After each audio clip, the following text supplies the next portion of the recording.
ലോകത്തിലെ ഏറ്റവും കൂടുതൽ ചർച്ച ചെയ്യപ്പെടുന്ന ഇനങ്ങളിലൊന്നാണ് പിറ്റ്ബുൾ നായ്ക്കൾ. അവയുടെ ശക്തി, വിശ്വസ്തത, നിർഭാഗ്യവശാൽ അവയെ ചുറ്റിപ്പറ്റിയുള്ള വിവാദങ്ങൾ എന്നിവയ്ക്ക് പേരുകേട്ടതാണ്. പിറ്റ്ബുൾ എന്ന പദം ഒരു പ്രത്യേക ഇനമല്ല, മറിച്ച് സമാനമായ ശാരീരിക സവിശേഷതകളുള്ള ഒരു കൂട്ടം ഇനങ്ങളെ വിവരിക്കാൻ ഉപയോഗിക്കുന്ന ഒരു പൊതുപദമാണ്. ഈ ഇനങ്ങളിൽ American pit bull terrier, American Staffordshire terrier, Staffordshire bull terrier, ചിലപ്പോൾ അമേരിക്കൻ ബുള്ളി എന്നിവ ഉൾപ്പെടുന്നു. പിറ്റ്ബുൾ നായ്ക്കളുടെ ഉത്ഭവം 19-ാം നൂറ്റാണ്ടിന്റെ തുടക്കത്തിൽ യുണൈറ്റഡ് കിങ്ഡത്തിൽ നിന്നാണ്.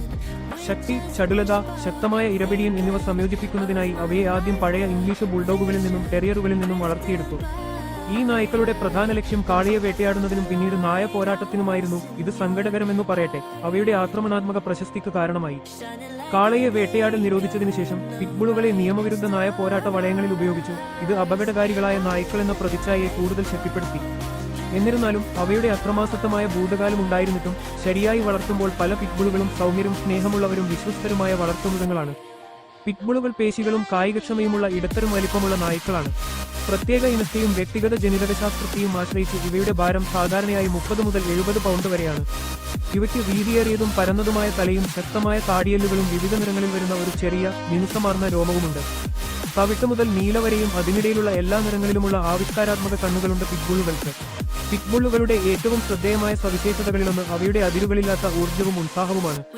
സന്തോഷവും ആരോഗ്യവും നിലനിർത്താൻ അവയ്ക്ക് ധാരാളം ശാരീരിക വ്യായാമം ആവശ്യമാണ്. വിരസതയും വിനാശകരമായ പെരുമാറ്റവും തടയാൻ ദൈനംദിന നടത്തം, കളി സെഷനുകൾ, മാനസിക ഉത്തേജനം എന്നിവ അത്യാവശ്യമാണ്. പിറ്റ്ബുളുകൾ അവിശ്വസനീയമാംവിധം ബുദ്ധിമാനും ഉടമകളെ പ്രീതിപ്പെടുത്താൻ ആഗ്രഹിക്കുന്നവരുമാണ്.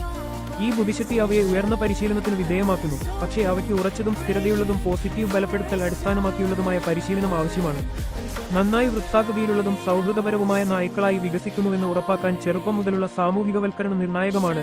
ശരിയായി സാമൂഹികവൽക്കരിക്കുമ്പോൾ പിറ്റ്ബുളുകൾക്ക് കുട്ടികളുമായും മറ്റു നായ്ക്കളുമായും പൂച്ചകളുമായും പോലും നന്നായി ഇടപഴകാൻ കഴിയും. അവ വിശ്വസ്തതയ്ക്ക് പേരുകേട്ടവയാണ്, കൂടാതെ അവരുടെ കുടുംബത്തെ സംരക്ഷിക്കാൻ വളരെയധികം ശ്രമിക്കും. Thanks for watching my video.